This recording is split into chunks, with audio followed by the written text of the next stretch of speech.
तू हिरे माझा मितवा मालिकेमध्ये आता या राकेशचं खरं रूप जाणून अंजलीला खूपच त्रास होत असतो। आता ती स्वतःला अपराधी मानत असते आणि अर्णव समोर हात जोडून त्याची माफी मागत असते।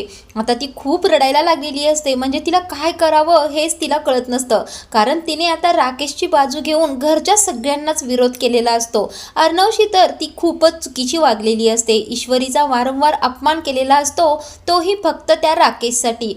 आणि तोच राकेश हिला फसवूनच असा वागला हे जेव्हा तिला कळतं त्यावेळेला ती स्वतःला खूपच मनस्ताप करून घेत असते, तिला पश्चाताप होत असतो। आता ती अर्णवला म्हणत असते, अरे चिंटू मी काय वागले रे तुझ्याशी, मी खूप चुकीची वागले, माझ्या हातून चूक झाली, मला माफ करा माफ करा, मी अपराधी आहे, मी गुन्हेगार आहे तुमच्या सगळ्यांची। अरे चिंटू आपल्या आईला हे सगळं माहीत असेल ना, आपली आई मला माफ करेल का रे, करेल का? नाही नाही, मला आई कधीच माफ करणार नाही। आता अंजली स्वतःला खूप त्रास करून घेत असते, आता तिला काय करावं हेच कळत नसतं। आता ती काय करते, चिंटूला बाजूला सारते आणि केक कापण्यासाठी केक जवळ चाकू ठेवलेला असतो। आता त्या चाकू जवळ येते आणि स्वतःच्या हातामध्ये तो चाकू घेते।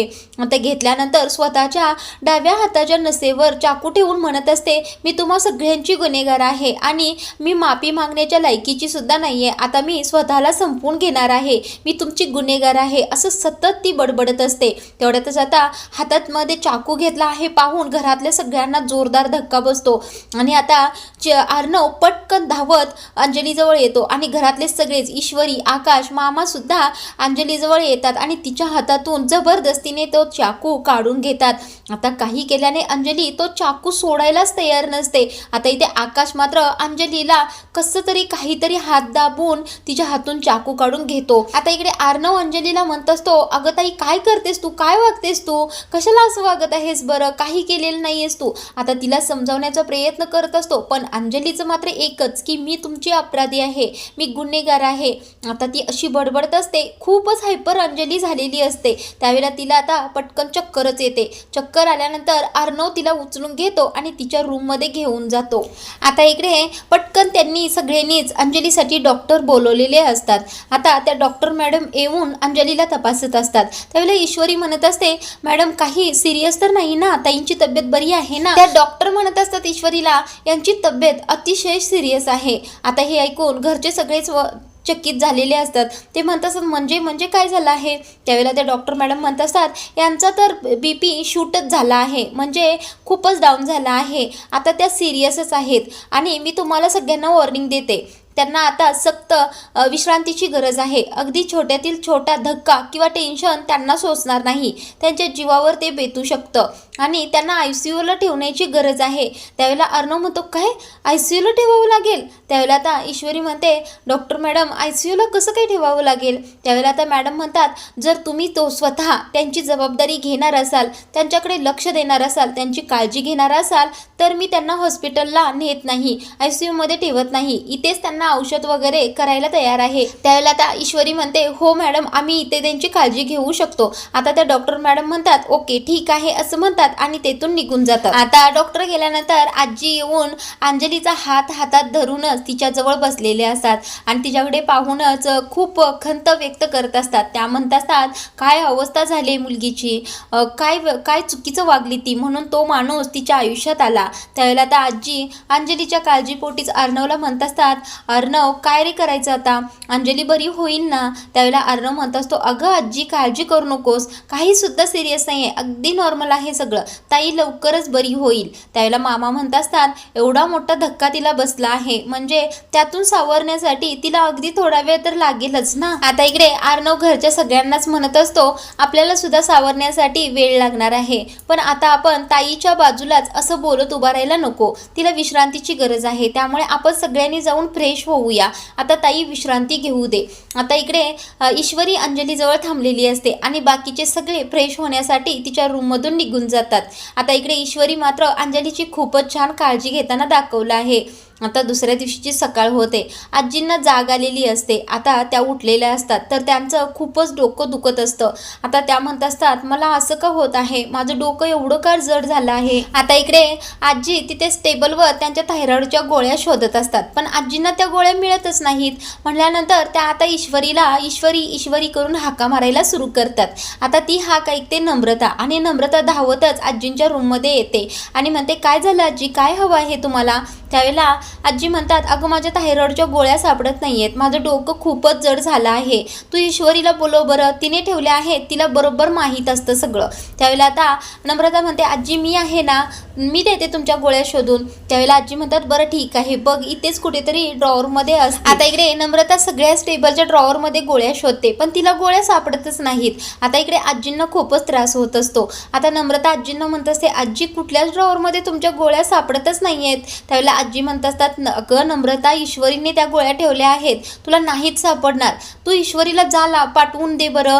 आता आजी थोड्याशा नम्रतावर चिडतात आणि म्हणत असतात, ईश्वरीला या घरात कुणाला काय हवं आहे, कुठे काय ठेवलं आहे सगळं माहीत असतं, तू जा बरं, तिला पाठवून दे. आता तरी सुद्धा नम्रता आजींना म्हणत असते, आजी तुम्हाला खूप त्रास होत असेल आणि तुमच्या गोळ्या संपल्या असतील तर मी पटकन ऑनलाईन मागवू का. त्यावेळेला आता आजी नम्रतावर चिडतात आणि म्हणतात, तू आता काही सुद्धा करू नकोस, तू आता जा पटकन आणि तेवढी ईश्वरीला पाठवून दे, आणि जरा माझ्या चहाचं बघ, मला चहा हवा आहे, माझं डोकं खूपच जड झालं आहे. आता नम्रता बरं आजी ठीक आहे म्हणते आणि तेथून निघून किचनमध्ये येते. आता येते आणि पाहते तर काय, ईश्वरी किचनमध्ये नाश्ता बनवत असते. आता नम्रता आल्यानंतर ईश्वरीला गुड मॉर्निंग म्हणते, ईश्वरी सुद्धा नम्रताला गुड मॉर्निंग म्हणते.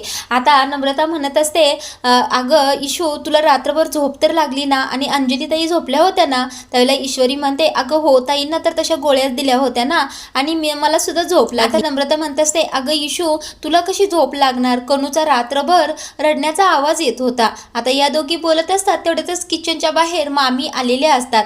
नेहमीप्रमाणे या मामी आता या दोघींचं बोलणं चोरून ऐकत असतात. आता ईश्वरी म्हणत असते, अगं नमुताई तसं तरी मला झोप लागणारच नव्हती, कारण मनामध्ये इतक्या विचारांचा गोंधळ उठला होता, आणि अंजली ताईंची ही अवस्था बघवत नाही. त्या नीच माणसावर ताईंनी अगदी मनापासून प्रेम केलं होतं, त्यांना देव मानलं होतं, आणि त्या नराधमाने त्यांना फसवलं. आता ताई या धक्क्यातून कशा सावरतायत स्वतःला काय माहिती. आता नम्रता ईश्वरीला म्हणत असते, ईशू तू काळजी करू नकोस, ताई लवकरच यातून सावरतील, आणि थोडा वेळ तर लागेलच ना त्यांना. आता ईश्वरी म्हणत असते, नमुताई खरं सांगू का तुला, ताईंची अवस्था तर मला पाहतच नाही, त्यांची काळजी एकीकडे, पण आपल्या घरावरचं संकट टळलं आहे आणि माझ्या मनावरचं खूप मोठं ओझं हलकं झालं आहे असं वाटत आहे. त्या राकेशला या घराबाहेर काढून आता मला बरं वाटत आहे. आता नम्रता म्हणत असते, ईशू तुला माहीत आहे ना त्या राकेशने तुझ्याबरोबर काय काय केलं आणि तुझ्याशी कसा वागला ते. आता ईश्वरी म्हणत असते, त्या नराधमाला, आता ईश्वरी म्हणत असते, हो मला काय, आता ईश्वरी म्हणत असते, हो माझ्याबरोबर काय वागला आहे ते बरोबर माझ्या लक्षात आहे, आणि त्या नराधमाला एकदम कठोरातली कठोर शिक्षा झालीच पाहिजे. त्यावेळेला नम्रता म्हणत असते, हो शिक्षा तर झालीच पाहिजे, पण ईशू तू आता तुझी रात्रभर झोप झाली नाहीये, त्यामुळे तू थोडीशी विश्रांती घे बरं जाऊन, मी इथलं बघते ना सगळं. त्यावेळेला ईश्वरी म्हणते, अगं झोपेचं काही नाही, विश्रांतीचं काही नाही, पण तू जर इथलं करणार असेल तर अंजलीताई उठल्या आहेत का ते मी पाहून येते. आता नम्रता म्हणत असते, ठीक आहे ईशू मी इथलं बघते, तू जा अंजलीताईंकडे. आता ईश्वरी जातच असते, तेवढ्यातच ईशू म्हणते, नमुताई तुला इथलं थोडा तरी अंदाज लागला असेल ना कुठं काही ठेवलंय ते. त्यावेळेला नम्रता म्हणते, हो ईशू काळजी करू नकोस, मी तुझीच बहीण आहे. त्यावेळेला आता नम्रता म्हणत असते, अगं ईशू आजींना थायरॉइडच्या गोळ्या सापडत नाहीयेत, संपल्या आहेत का. त्यावेळेला ईश्वरी म्हणत असते, अगं नाही तिथेच ड्रॉवरमध्ये आहेत, आत्ताच आठवड्यापूर्वी मी मागवल्या आहेत, असतील तिथे कुठेतरी. आता ईश्वरी नम्रताला म्हणत असते, मी आजींच्या गोळ्याचं बघते, तू येतील बघ. आता नम्रता सुद्धा हो म्हणते. ईश्वरी आता आजींच्या रूममध्ये निघून जाते. इकडे वल्लरी मामींच्या मनातील विचारांचा गोंधळ आता पुन्हा सुरू झालेला असतो. आता ते स्वतःच्या मनातच म्हणत असतात, वा वल्लरी वा, आता तू काहीही न करता राकेश नावाचा काटा दूर झाला आहे, आता त्या माणसाची घरातून हकलपट्टी झाली आहे, म्हणजे आता तुझा मार्ग मोकळा. आता ईश्वरी आणि अर्णवचं काहीतरी करायला हवं. आता यांच्या दोघांच्या संसाराची वाट लावायची गरज आहे. या दोघांमध्ये फूट पडलीच पाहिजे आणि माझ्या आकाशच्या नावावर सगळी प्रॉपर्टी व्हावी यासाठी तर मी सगळं आजपर्यंत करत आली आहे. आणि ही बावळट नम्रता आहे ना, हिचाच वापर करून मी त्या दोघांमध्ये फूट पाडणार आहे. आता या वल्लरी मामी नम्रताला बावळटच म्हणत असतात. आता त्या स्वतःशीच म्हणत असतात, आता या बावळट नम्रताला थोडंसं गुंडळूया असं म्हणतात आणि तिच्याजवळ जातात आणि तिचं आता कान भरायला सुरू करतात. त्या म्हणत असतात, अरे वा नम्रता, एकटीच काम करत आहेस का? कुठे आहे तुझी ती बहीण? त्यावेळेला आता नम्रता म्हणते, अहो आई, तिला रात्रभर विश्रांती नाही ना, म्हणूनच मीच म्हटलं तिला मी तिला करते, तू जा विश्रांती घे. त्यावेळेला आता मामी म्हणतात, अरे वा, तुला एकटीला कामाला झुंपून तुला हुकूम सोडून गेली तर म्हणजे ती. आता नम्रता म्हणत असते, अहो आई, तसं काही सुद्धा नाही, मीच तिला जायला सांगितलं होतं. आता मामी म्हणत असतात, अगं ती कशी आहे आणि कशी नाही ते मला माहीत आहे की. आता सगळं काम तू करणार आणि ऐन वेळेला ती सगळं क्रेडिट त्या कामाचं स्वतःला घेणार. एवढी वर्ष झालं तर ती या घरामध्ये राहते, ती कशी आहे कशी नाही ते ओळखलं आहे मी. आता या वल्लरी मामी नम्रताला म्हणत असतात, म्हणजे बघ नम्रता, तुला असं वाटत असेल की माझ्या बहिणीबद्दल सगळं काही चांगलं चांगलं सगळ्यांनी बोललं पाहिजे, पण मला नाही जमत असं तोंडावर गोड आणि मनात एक बोलायला. मला जे आहे तेच बोलायला आवडतं आणि तुला इथे कुठे काय ठेवलंय याचा अंदाज सुद्धा नाहीये आणि तुला हुकूम सोडून ती कशी काय गेली बरं? त्यावेळेला आता नम्रता म्हणत असते, आई कसं आहे ना, इशू कशी आहे ते तुम्हाला माहीत आहे, पण ती माझ्यासोबत सुद्धा राहिली आहे आणि ती माझी बहीण आहे, त्यामुळे तिचा स्वभाव कसा आहे कसा नाही ते मला सुद्धा माहीत आहे. आता असं म्हणून नम्रता तिच्या कामाला लागते. आता या मामी स्वतःच्या मनातच विचार करत असतात, अगं तिचा कसा स्वभाव आहे ते तुला माहीत असेल ग, पण तुझा स्वभाव कसा आहे ते मला बरोबर कळलं आहे आणि तुमच्या दोघींच्या मध्ये भांडण लावणं मला तुझ्यामुळेच सोपं जाणार आहे आणि मी तुमच्या दोघींमध्ये भांडणं लावूनच शांत बसणार आहे. आता इथे सगळेजण हॉलमध्ये नाश्ता करण्यासाठी जमा झालेले असतात आणि नम्रता सगळ्यांना नाश्ता घालत असते. त्यावेळेला आजी या आता नम्रताला म्हणत असतात, बघ नम्रता, मी तुला म्हटलं होतं की नाही ईश्वरीला गोळ्या सापडणार आणि तिला सापडल्या सुद्धा. आता नम्रता हो असं म्हणत असते. आता या सगळ्यांचाच ईश्वर खूपच जीव असतो म्हणून ते सगळेजण असे बोलत असतात, कारण ईश्वरी तशा जबाबदाऱ्या पार पाडत असते. पण आता नम्रताशी हे असं वागताना पाहून नम्रताच्याही मनात हळूहळू ईश्वरीबद्दल यायला लागलेलं असतं. आता नम्रता थोडासा चेहरा पाडते. तेवढ्यातच ईश्वरी नम्रताला म्हणत असते, ताई तू काळजी करू नकोस, कुठे काय असतं ते मी हळूहळू तुला सगळं समजावून सांगेन. आता मामा ईश्वरीला म्हणत असतात, ईश्वरी अंजली झोपली आहे ना? त्यावेळेला ईश्वरी म्हणते, हो मामा, ताईंना झोप लागली कारण त्यांना गोळ्या दिल्या होत्या ना. तेवढ्यातच अर्णव तिथे येतो आणि ईश्वरीला म्हणत असतो, मिस इंदोर ताई उठली आहे का? त्यावेळेला तर ईश्वरी म्हणते, नाही, त्या उठल्यानंतर मी त्यांना नाश्ता वगैरे देईन. आता इकडे आजी म्हणत असतात, हा राकेश असा निघेल वाटलं सुद्धा नव्हतं. अंजलीच्या पायात दोष असून सुद्धा तो लग्नाला तयार झाला, त्याने स्वतः पुढाकार घेऊन अंजलीशी लग्न केलं. आता आजी म्हणत असतात, कशी काही ही पोरगी या धक्क्यातून बाहेर पडणार आहे काय माहीत. सगळं आयुष्य तर तिच्या समोर पडलं आहे आणि तिच्या पदरात आता हे बाळ सुद्धा आहे. त्यावेळेला मामा म्हणतात, हे खूपच आता तिच्यासाठी कठीण होणार आहे. आता अर्णव म्हणत असतो, आजी तू अजिबात काळजी करू नकोस, आपण सगळे आहोत ना तिच्यासोबत, आपण तिला अजिबात विसरायचं नाही आणि आपण तिच्याशी नेहमी चांगलं वागायचं, तिची काळजी घ्यायची. आता आकाश म्हणत असतो, आपण सगळ्यांनी तिच्यासमोर नॉर्मल राहूया, सारखा हा विषय काढायलाच नको.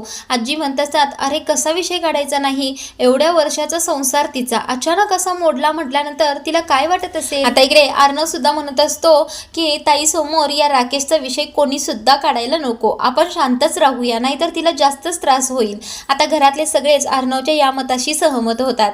आता इकडे ईश्वरी म्हणत असते, ताई उठल्या आहेत का ते मी पाहून येते आणि ती अंजलीकडे जाते. तेवढ्यातच आता नम्रता इकडे अर्णवला पोहे वाढत असते, म्हणत असते, मी केले आहेत, खाऊन बघा. त्याला आता अर्णव सुद्धा हसतच नम्रताकडून नाश्ता घेतो. आता इकडे मामा नम्रता अशी छान वागत आहे पाहून तिच्यावर खूपच खुश झालेले असतात. आता इकडे ईश्वरी अंजलीच्या रूममध्ये आलेली असते. त्यावेळेला पाहते तर काय, अंजली अगदी वेड्यासारखीच करायला लागलेली असते. ती सगळा पसारा इकडे तिकडे फेकायला लागलेली असते. या राकेशच्या वस्तू कपाटातून काढून सगळ्या अस्ताव्यस्त फेकायला लागलेली असते आणि खूप रडत असते. तिला खूप त्रास होत असतो. आता अंजली तिला थांबवण्याचा प्रयत्न करत असते, खाली बसवण्याचा प्रयत्न करत असते, रडू नका सांगत असते, पण अंजली ऐकतच नाही. आता ईश्वरी पटकन अर्णवला हाक मारते. त्यावेळेला घरातील सगळेच अंजलीकडे धावत येतात. इथे आता अंजली डोक्याला हात लावून खाली खूप आक्रोश करून रडायला लागते. लागलेली असते. आता ती म्हणत असते हा माणूस मला बावळट म्हणाला, मी बावळट नाही तर मी मनापासून प्रेम केलं होतं त्याच्यावर, मी त्याला नवरा म्हटलं होतं. आता इकडे अंजलीची ही अवस्था पाहून घरच्या सगळ्यांनाच खूप वाईट वाटत असतं. अर्णवच्या डोळ्यातून पाणी आलेलं असतं. आता इकडे अंजली म्हणत असते मी अगदी मनापासून प्रेम केलं त्याच्यावर. त्यावेळेला आता अर्णव पटकन येऊन अंजलीला धीर देण्याचा प्रयत्न करत असतो. ताई ताई शांत हो. त्यावेळेला आता अंजली म्हणत असते अरे चिंटू, या माणसासाठी मी काही नाही केलं सांग. या माणसाने वाढदिवसा दिवशीच मला सोडून जाण्याचं प्लॅनिंग केलं. मी यांच्यावर एवढं प्रेम केलं आणि हे माझ्याशी असं कसं वागले बरं. आता अंजली त्रास करून घेत असते. अर्णवला म्हणत असते त्याने माझा वापर करून घेतला, त्याला पैसा हवा होता, मी त्याच्यावर खरं प्रेम केलं आणि मला तो बावळट समजला आणि तुम्ही सगळे मला सांगत होतात, पण मी काय केलं, मी तर तुमचं ऐकलंच नाही. आता इकडे अर्णव तिला शांत करण्याचा प्रयत्न करत असतो, पण अंजलीने खूपच मोठा धक्का घेतलेला असतो. आता ती कनूकडे हात करून म्हणत असते मी या मुलीचं काय करू मी या मुलीचं. मोठी झाल्यानंतर ही मला विचारेल की माझे बाबा कुठे आहेत, त्यावेळेला मी तिला काय सांगू बरं, काय उत्तर देऊ की हिचे बाबा कुठे आहेत आणि हिचे बाबा कसे आहेत ते मी तिला कसं सांगू बरं. आणि एका क्रिमिनलच्या मुलीला मी जन्म दिला आहे, ती मोठी झाल्यावर अशीच वागेल का. आता इकडे अंजली खूपच हायपर झालेली असते, म्हणून तिला आता अर्णव पाणी पिण्यासाठी देतो. त्यावेळेला आता अर्णव ईश्वरी अंजलीला म्हणत असतो ताई तू शांत हो, तू अजिबात रडू नकोस, तू एकटी नाही आहेस, मी आहे, तुझा चिंटू तुझ्या सोबत आहे ना, तू एकटी अजिबात स्वतःला समजू नकोस. आता अर्णव अंजलीला समजूत घालत असतो, म्हणत असतो तू त्याला सोडला आहेस, त्याने तुला सोडलेलं नाहीये, तो नीच माणूस होता, म्हणूनच त्याला तुझ्या आयुष्यातून तू काढून टाकला आहेस आणि तू जे केलं आहेस ते एकदम चांगलंच केलं आहेस आणि तू स्वतःला एकटी समजू नकोस, मी कायम तुझ्या सोबत असणार आहे. आता अर्णव अंजलीला म्हणत असतो ताई तू अजिबात घाबरू नकोस, आपण कनूला काही कमी पडू द्यायचं नाही. आणि बघ ना आपली सगळी फॅमिली किती छान आहे, सगळेच तर तुझ्याबरोबर आहेत, आपली आजी आहे, मामा मामी आहेत, आकाश, नम्रता, मी सिंदूर आणि सगळ्यात महत्त्वाचं म्हणजे मी आहे तुझ्यासोबत, अजिबात तू घाबरू नकोस. आता इकडे अर्णव अंजलीला खूपच छान शब्दांमध्ये समजूत घालत असतो. तो म्हणत असतो अगं ताई तू खूप स्ट्रॉंग आहेस आणि मला माहीत आहे तुला या धक्क्यातून बाहेर पडण्यासाठी खूपच वेळ लागणार आहे, तुला खूप त्रास होणार आहे, पण तू स्ट्रॉंग आहेस, तू स्वतःला सांभाळ. आपण लहानपणापासून किती अडचणींमधून किती संकटांमधून बाहेर आलो आहोत आणि आता आपलं सगळं चांगलं आहे, तू अजिबात काळजी करू नकोस. राहिला प्रश्न कनूचा तर आपल्या घरातील सगळीच लोक चांगली आहेत, आपण सगळेजण तिला इतकं प्रेम देऊ की ती बापाचं नाव सुद्धा काढणार नाही आणि ज्यावेळेला ती विचारेल त्यावेळेला मी आहे ना, तू कशाला काळजी करतेस, आता तू अजिबात टेन्शन घेऊ नकोस ताई. आता आजचा भाग इथेच थांबवला आहे. पुढील भागामध्ये ईश्वरी अर्णवला म्हणत असते अर्णव सर एक तर प्रश्न राकेशचा आपण सोडवला आहे, पण अजून एक प्रश्न आपल्या पुढे आहेच. आता अर्णव म्हणत असतो कोणता प्रश्न. त्यावेळेला ईश्वरी म्हणत असते आपण तुमच्या बाबा आणि माझ्या आईला अडकवणाऱ्या बाईचं नाव तर अजून शोधून काढलंच नाहीये, ते शोधून काढणं खूपच गरजेचं आहे. आता इकडे हॉलमध्ये सगळेच बसलेले असतात, त्यावेळेला घरातील अलाराम वाजायला सुरू होतं. त्यावेळेला आता नम्रता म्हणत असते अंजली ताईंच्या रूममधून धूर येत आहे. आता सगळेच घाबरतात आणि अंजलीच्या रूमकडे धावत जातात.